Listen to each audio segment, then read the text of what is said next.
Hello students, हम पढ़ते हैं पुष्यभूति वंश के बारे में। पुष्यभूति वंश की जो स्थापना की थी वो की थी पुष्यभूति ने। किसने की थी? पुष्यभूति ने। कहां पे की थी? एक छोटे से क्षेत्र थानेश्वर में भी। थानेश्वर कहां पर है? हरियाणा के कुरुक्षेत्र डिस्ट्रिक्ट के अंदर थी। तो पुष्यभूति वंश के जो आरंभिक शासक थे उनके बारे में देखना हमें। देखिए, पुष्यभूति वंश के आरंभिक शासक में जो नाम आता है, पहला नाम आता है नरवर्धन का। नरवर्धन। दूसरा नाम आता है यहां पर राज्यवर्धन का। नरवर्धन, राज्यवर्धन। तीसरा नाम आता है यहां पर आदित्यवर्धन का।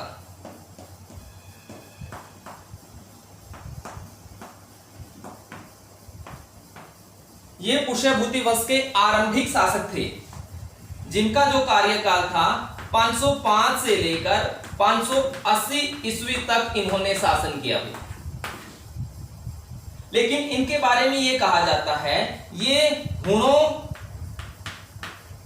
या फिर गुप्तों के सामंत थे। हुणों या फिर गुप्तों के सामंत थे। स्वतंत्र रूप से इन्होंने शासन नहीं किया, यानी इनके अधीन रहकर इन्होंने शासन किया है। इन्होंने जो उपाधि धारण की थी वो थी महाराज। महाराज की उपाधि इन्होंने धारण की थी भाई। तो 505 से लेकर 580 तक इन्होंने शासन किया है। इसकी जानकारी हमें कहां से मिली है? नरवर्धन, राज्यवर्धन और आदित्यवर्धन। बांसखेड़ा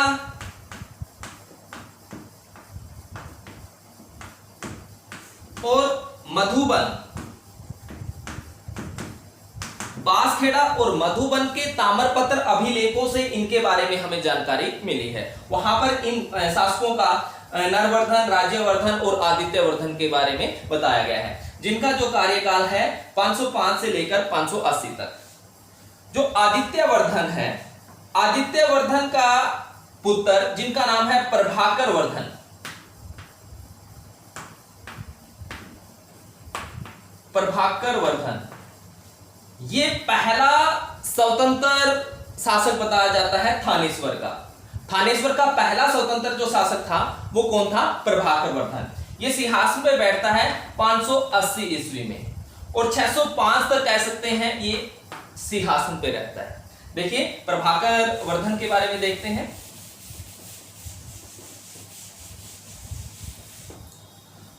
प्रभाकर वर्धन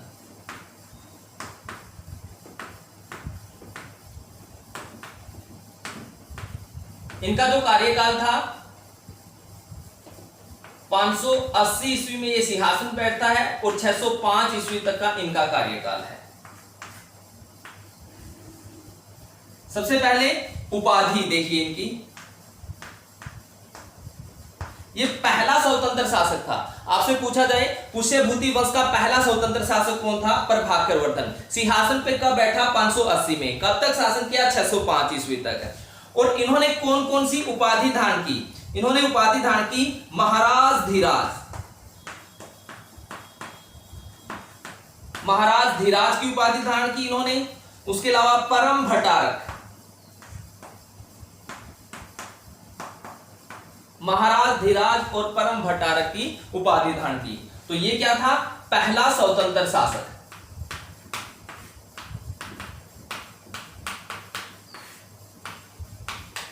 कहां का? थानेश्वर का। थानेश्वर का पहला स्वतंत्र शासक कौन था? प्रभाकर वर्धन। और देखते हैं इसके बारे में, प्रभाकर वर्धन के बारे में। इनकी संतान में इनके 2 पुत्र थे भाई और 1 पुत्री थी। 2 पुत्र थे और 1 पुत्री थी। 2 पुत्र में जो बड़े पुत्र का नाम था वो था राज्यवर्धन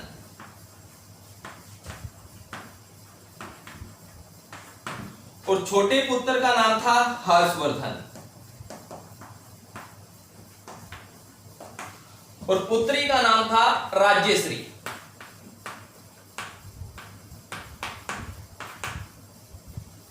जो इनकी पुत्री थी राज्यश्री, इनका विवाह किया था इन्होंने कन्नौज के शासक प्रभाकर वर्धन ने अपनी पुत्री राज्यश्री का विवाह किया था कन्नौज के शासक या कन्नौज के मोखरी वंश के शासक, मोखरी वंश के शासक जिनका नाम था ग्रहवर्मन। ग्रहवर्मन के साथ इन्होंने अपनी पुत्री का विवाह किया था। देखिए अब थोड़ा एक मैप के रूप में आपको बताना चाहूंगा कहां पर इनका शासन था, क्या क्या इनके साथ घटनाएं घटती है। इंडिया के मैप में देख लेते हैं।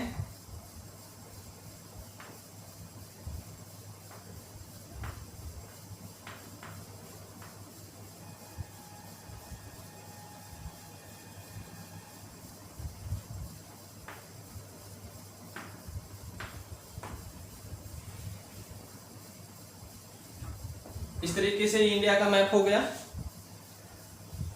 तो यहां पे जो क्षेत्र है वो है मालवा, और यहां इस मालवा के शासक का जो नाम है वो है देवगुप्त।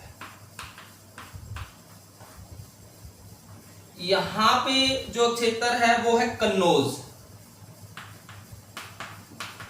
कन्नौज के शासक के साथ प्रभाकर वर्धन ने अपनी पुत्री राज्यश्री का विवाह किया था जिनका नाम है ग्रहवर्मन।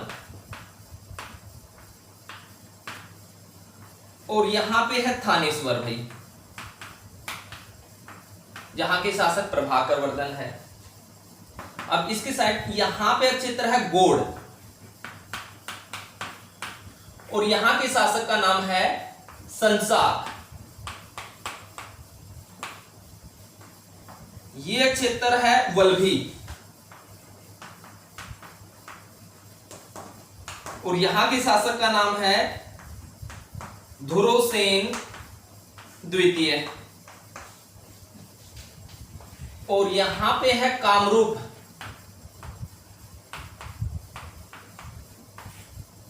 कामरूप के शासक का नाम है भास्कर वर्मन। और ये आ गई नर्मदा नदी भी। इससे नीचे आ गया चालुक्य राजवंश, यहां के शासक का नाम है पुलकेशन द्वितीय।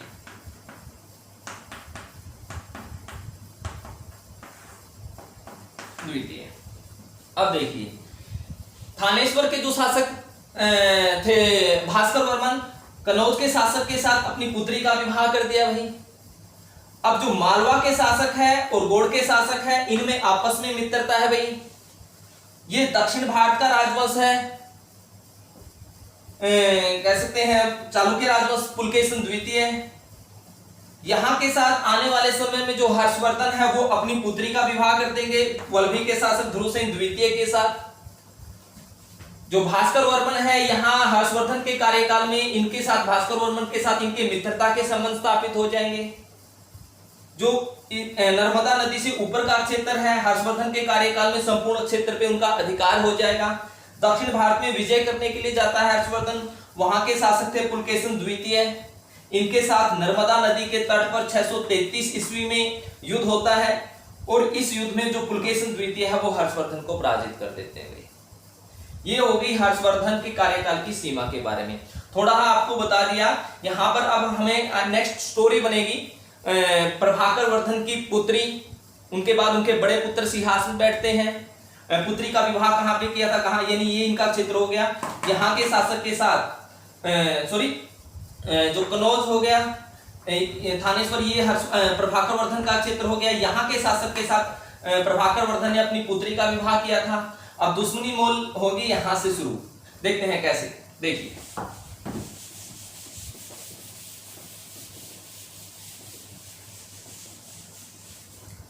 प्रभाकर वर्धन ने अपनी पुत्री का विवाह कन्नौज के शासक, मोखरी वंश के शासक कह सकते हैं, ग्रहवर्मन के साथ किया था।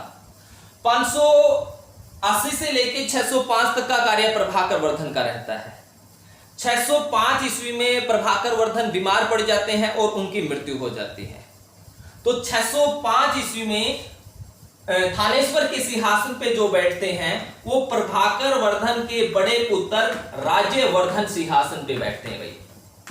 कब? 605 ईस्वी में।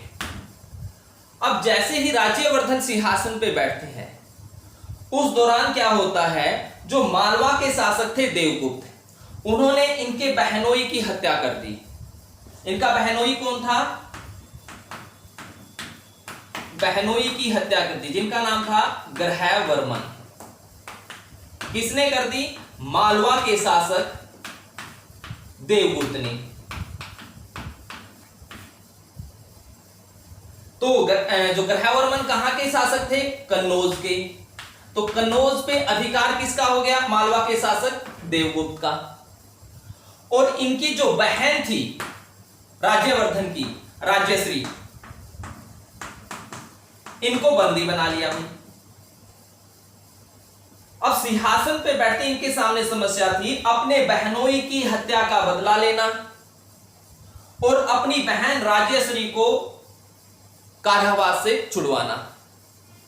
तो राज्यवर्धन एक सेना लेकर कन्नौज के ऊपर आक्रमण करता है और वहां पर मालवा के शासक देवगुप्त को पराजित कर देता है। देवगुप्त को पराजित कर देता है। मैंने अभी मैप के अंदर बताया था, देवगुप्त के मित्र कौन थे? गोड़ के शासक संसाक। संसाक ने पीछे से आकर राज्यवर्धन की हत्या कर दी गई। संसाक ने पीछे से आकर राज्यवर्धन की हत्या कर दी। 606 ईस्वी तक इनका कार्यकाल रहता है। 606 में इनकी हत्या हो जाती है। अब थानेश्वर के जो सिंहासन पे बैठते हैं वो बैठते हैं हर्षवर्धन। हर्षवर्धन कब बैठते हैं? 606 ईस्वी में। और इनका सिंहासन का जो कार्यकाल रहता है 647 तक का कार्यकाल रहता है। अब जिस समय हर्षवर्धन सिंहासन पे बैठता है उस समय इनकी आयु मात्र 16 वर्ष थी। अब जब ये सिंहासन पे बैठा तो इनके सामने समस्याओं का पहाड़ टूट गया। एक तो पहले 605 में इनके पिता की मृत्यु हो गई। 606 में इनके बड़े भाई की राज्यवर्धन की हत्या कर दी गई। इनके बहनोई जो कन्नौज के शासक थे ग्रहवर्मन, उनकी हत्या कर दी गई है। और इनकी जो बहन है राज्यश्री, वो कह सकते हैं कारावास के अंदर है। अब इनके सामने समस्या क्या थी, चुनौती क्या थी? इन्होंने अपने भाई और बहनोई की हत्या का बदला लेना और अपनी बहन राज्यश्री को कारावास से छुड़वाना। यह हर्षवर्धन के सामने चुनौती थी। हर्षवर्धन ने एक विशाल सेना लेकर कह सकते हैं कन्नौज पे आक्रमण किया भाई। अब जैसे ही हर्षवर्धन कन्नौज पे आक्रमण करने के लिए सेना लेकर निकलता है, जो मालवा के शासक देवगुप्त और इनके मित्र थे गोड़ के शासक संसाक, उन्होंने भागने में ही अपनी भलाई समझी। वो कन्नौज को छोड़कर भाग जाते हैं। अब इनकी जो बहन थी वो कारावास के अंदर थी। वो भी किसी ना किसी तरीके से कारावास से निकलकर जंगलों की तरफ, विंध्याचल के जंगलों की तरफ निकल जाती है भाई। क्या करने के लिए? सती होने के लिए। सती होने के लिए विंध्याचल के जंगलों में निकल पड़ती है। जैसे ही हर्षवर्धन कन्नौज पहुंचता है, उन्हें सूचना मिलती है कि उनकी बहन सती होने के लिए जंगलों में चली गई है। तो उन्होंने अपनी सेना की एक टुकड़ी जंगलों में भेजी अपनी बहन को ढूंढने के लिए, जिसे सफलता हासिल हुई और उस सेना ने कह सकते हैं उनकी बहन को ढूंढ लिया। अब वो अपनी बहन को लेकर, कौन? हर्षवर्धन कन्नौज में जाता है। अपनी बहन को लेकर कन्नौज में जाता है। कन्नौज के लोगों ने हर्षवर्धन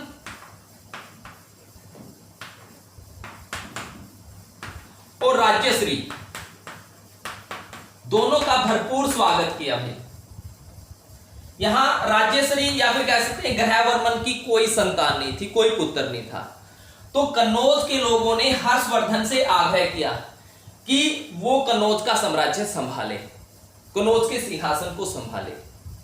लेकिन हर्षवर्धन चाहता था वो यहां का शासन उनकी बहन के हाथों में दे गई, यहां के शासन की बागडोर अपनी बहन के हाथों में दे। लेकिन इनकी बहन के कहने पर हर्षवर्धन ने अपनी राजधानी कन्नौज के अंदर स्थानांतरित कर ली। यानी हर्षवर्धन जब सिंहासन पे बैठा तो इनकी राजधानी थी थानेश्वर। उसने अपनी राजधानी कहां पे स्थानांतरित कर ली? कन्नौज में। यानी आपसे पूछा जाए हर्षवर्धन की राजधानी कौन सी थी, तो कन्नौज, क्योंकि जब सिंहासन में बैठा सिर्फ उसी दौरान थी। इन्होंने जो राजपाट किया वो तो कन्नौज से किया है। यहां से दो तरह के क्वेश्चन बन सकते हैं। हर्षवर्धन जब सिंहासन पे बैठा तो उस समय उनकी राजधानी कौन सी थी? उस समय तो थानेश्वर थी। बाद में हर्षवर्धन ने अपनी राजधानी कहां पे स्थानांतरित की? तो कन्नौज के अंदर इन्होंने अपनी राजधानी स्थानांतरित की गई। अब हर्षवर्धन ने अपने साम्राज्य का विस्तार किया।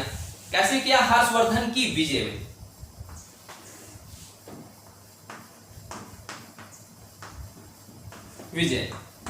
विजय में सबसे पहले कह सकते हैं वो आक्रमण करता है गोड़ पे भी।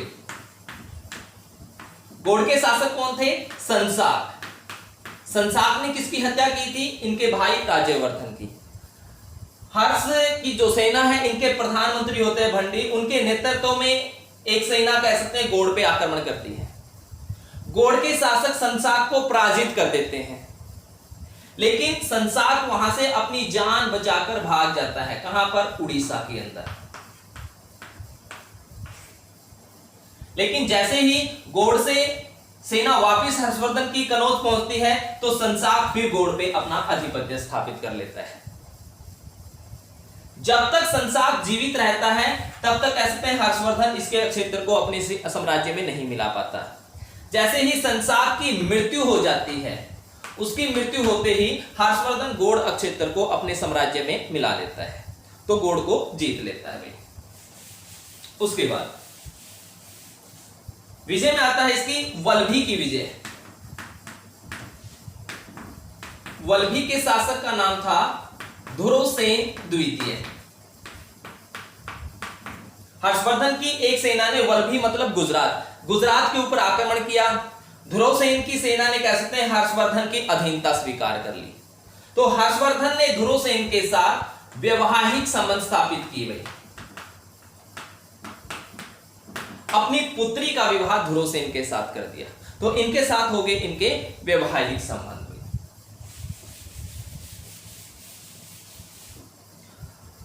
उसके अलावा जो कामरूप क्षेत्र है, कामरूप के शासक का नाम था भास्कर वर्मन। हर्षवर्धन ने कामरूप पे आक्रमण किया। यहां के शासक ने हर्षवर्धन की अधीनता स्वीकार कर ली। हर्षवर्धन ने यहां कामरूप यानी असम का क्षेत्र, ये क्षेत्र वापिस भास्कर वर्मन को दे दिया, क्योंकि इन्होंने इनकी अधीनता स्वीकार कर ली थी। तो इनके साथ हर्षवर्धन के संबंध हो जाते हैं मित्रता के। भाई भास्कर वर्मन कह सकते हैं हर्षवर्धन का मित्र था। उसके अलावा सिंध को इन्होंने जीता, कश्मीर को इन्होंने जीता। कश्मीर पे कह सकते हैं बौद्ध साहित्य, बौद्ध धर्म से संबंधित कह सकते हैं एक चमकीला हाथी दान था, वो प्राप्त करने की इच्छा से इन्होंने कश्मीर पे आक्रमण किया था। वहां पे आक्रमण करते ही उस शासक ने वो हाथी चमकीला दांत है वो इन्हें दे दिया था। बुद्ध का चमकीला, हाथी का नहीं कह सकते, बुद्ध का चमकीला दांत के बारे में इन्होंने सुन रखा था, वो चमकीला दांत इन्हें दे दिया। तो ये क्षेत्र भी कह सकते हैं यहाँ के शासक ने उनकी अधीनता स्वीकार कर ली। उसके अलावा गंजम उड़ीसा की विजय है, नेपाल की विजय है। यह कुछ इतिहासकारों ने कहा है कि नेपाल को इन्होंने जीता था, कुछ ने कहा है नहीं जीता। यानी ऑलमोस्ट कह सकते हैं उत्तर भारत में इनका अधिकार हो गया था। 633 ईस्वी में इन्होंने चालुक्य राजवंश के जो शासक थे पुलकेशन द्वितीय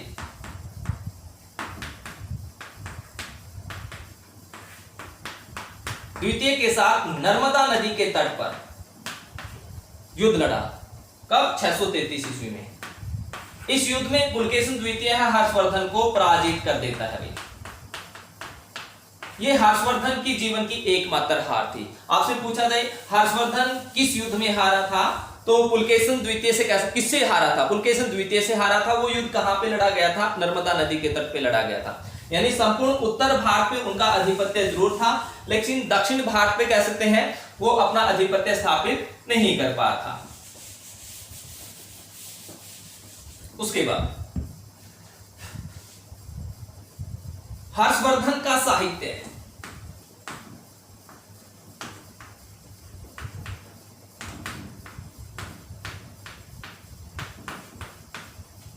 हर्षवर्धन का साहित्य, हर्षवर्धन स्वयं एक विद्वान था। भाई उन्होंने 3 प्रमुख ग्रंथों की रचना की थी, जिसमें नाम आता है रत्नावली, प्रियदर्शिका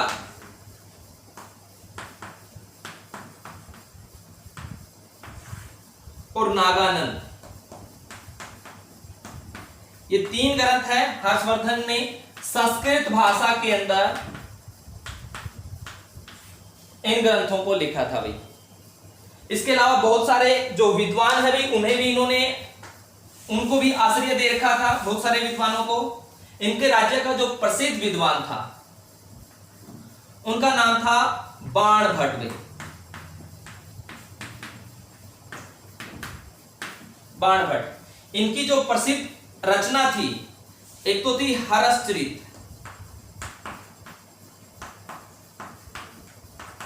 और दूसरी थी कादंबरी। ये हर्षवर्धन का दरबारी कवि था। कौन? बाणभट्ट। इनकी जो प्रसिद्ध रचना थी हर्षचरित और कादंबरी भाई। उसके अलावा भी कह सकते हैं हर्षवर्धन के दरबार में कुछ विद्वान थे, जैसे मयूर एक विद्वान था, मातंग दिवाकर, मयूर हो गया, मातंग दिवाकर हो गया, ये कुछ विद्वान थे।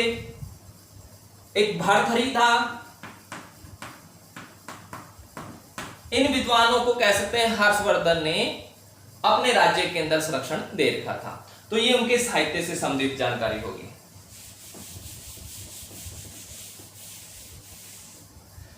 शिक्षा को संरक्षण,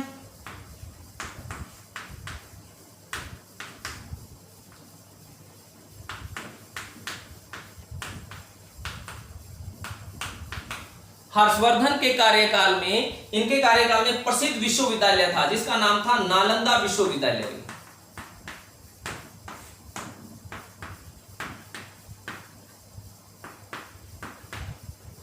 नालंदा विश्वविद्यालय ये इनके कार्यकाल में प्रसिद्ध विश्वविद्यालय था। यहां पर 10,000 विद्यार्थी शिक्षा ग्रहण करने के लिए आते थे, यानी 10,000 विद्यार्थी शिक्षा ग्रहण करते थे विद्यार्थी।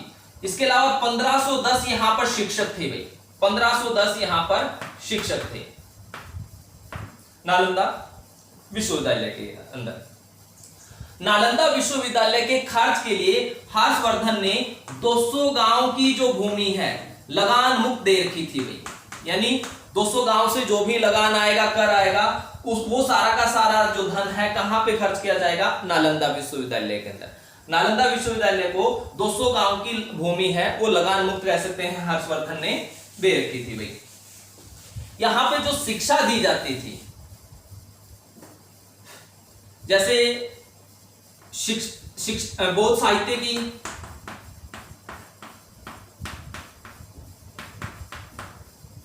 ज्योतिष की, गणित की, वैदिक साहित्य की,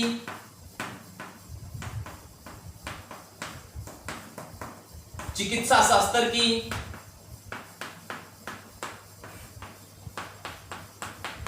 जो ये चिकित्सा शास्त्र की शिक्षा थी ये सभी विद्यार्थियों के लिए अनिवार्य थी। ये शिक्षा ग्रहण करना सबके लिए अनिवार्य था। तो यहां पर नालंदा विश्वविद्यालय के अंदर ये शिक्षा दी जाती थी।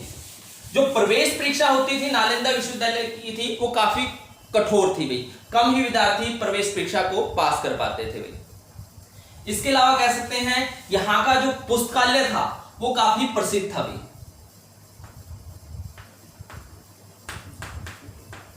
नालंदा विश्वविद्यालय का जो पुस्तकालय था वो काफी प्रसिद्ध था।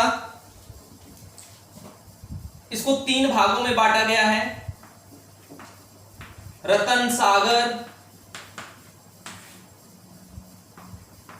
रतन दोधी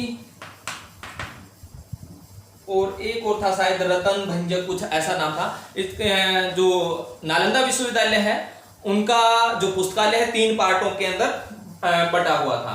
रतन सागर है, रतन दोधी है, रतन दधी, दोधी नहीं, रतन दधी और रतन रंजक, रतन रंजक, ये 3 पार्टों में कह सकते हैं उनका पुस्तकालय बटा हुआ था। तो यहाँ पर नालंदा विश्वविद्यालय के अंदर लगभग 10,000 विद्यार्थी शिक्षा ग्रहण करने के लिए आते थे। यहाँ पर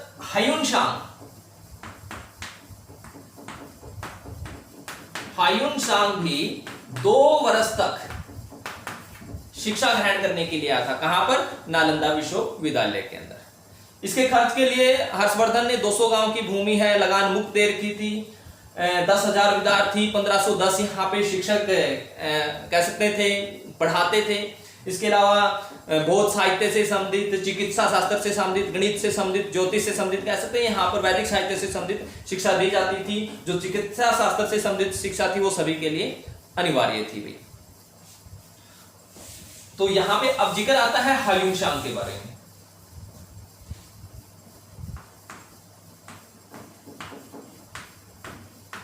हायुनसांग कौन था भाई? हायुनसांग एक चीनी यात्री था भाई। हायुनसांग चीनी यात्री था। इसे यात्रियों का राजकुमार भी कहा जाता था। यात्रियों का राजकुमार कहा जाता था। यह चीन से 629 ईस्वी में चला था और भारत 630 ईस्वी में पहुंचा भी। लगभग हायुनसांग भारत के अंदर 14 वर्षों तक रहा भी। 14 वर्षों तक रहा। 629 से चला था, 630 में ये भारत पहुंच गया। फिर यहां से वापस 644 में ये वापस भारत से चला चीन के लिए और 645 के अंदर ये चीन में पहुंच गया भी। तो लगभग इनका जो कार्यकाल था भारत के अंदर 14 वर्ष का कार्यकाल था। 2 वर्ष तक कह सकते हैं इन्होंने नालंदा विश्वविद्यालय के अंदर शिक्षा ग्रहण की। उसके बाद ये हर्षवर्धन के दरबार में आ गया भाई। हर्षवर्धन के दरबार में लगभग 8 वर्षों तक रहा। इन्होंने इनकी एक प्रसिद्ध पुस्तक थी जिनका नाम था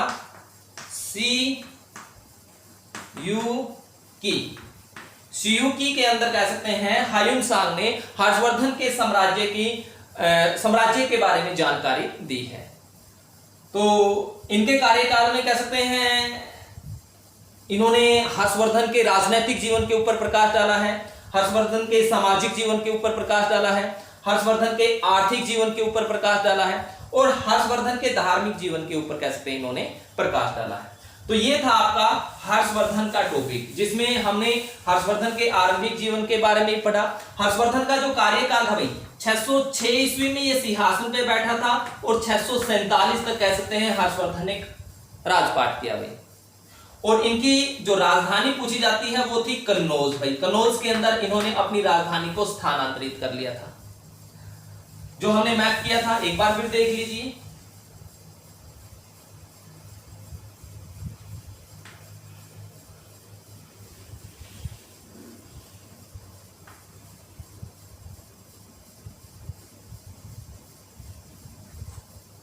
तो यहां पे जो क्षेत्र था मालवा क्षेत्र था। मालवा के शासक का नाम क्या था? देवगुप्त। यहाँ पे जो क्षेत्र था कन्नौज, कन्नौज के शासक कौन थे? ग्रहवर्मन। यहाँ पे जो क्षेत्र था थानेश्वर, थानेश्वर के शासक कह सकते हैं इनके पिता प्रभाकर वर्धन, फिर इनके भाई राज्यवर्धन और फिर सिंहासन पे हर्षवर्धन बैठे थे भाई।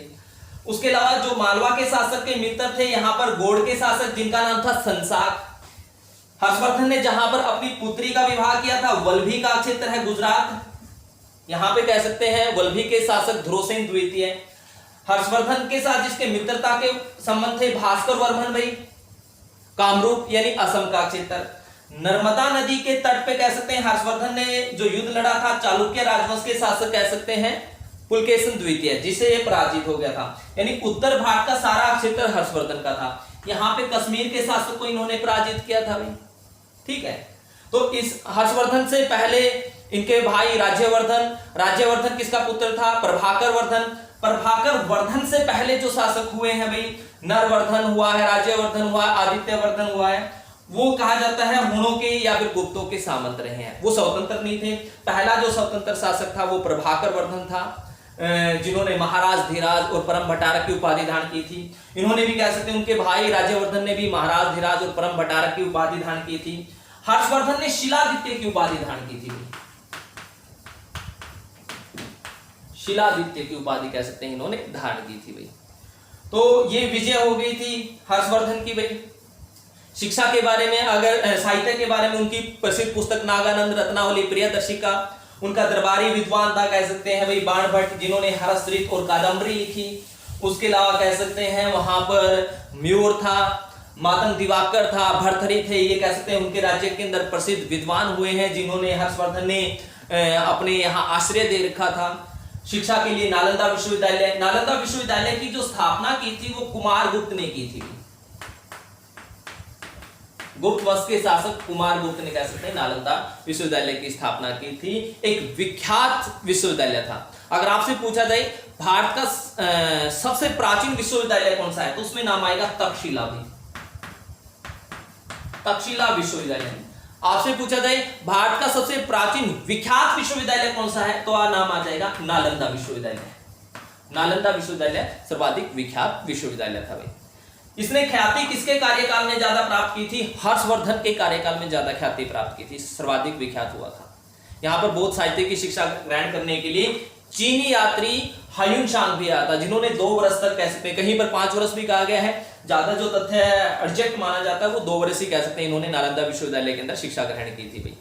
जिन्होंने सीयू की नामक पुस्तक भी लिखी। चीन का ये यात्री था, इसे यात्रियों का राजकुमार भी कहा जाता है। तो ये आपका टॉपिक था वर्धन साम्राज्य के बारे में, या कह सकते हैं पुष्यभूति साम्राज्य के बारे में। तो ओके स्टूडेंट्स, थैंक यू।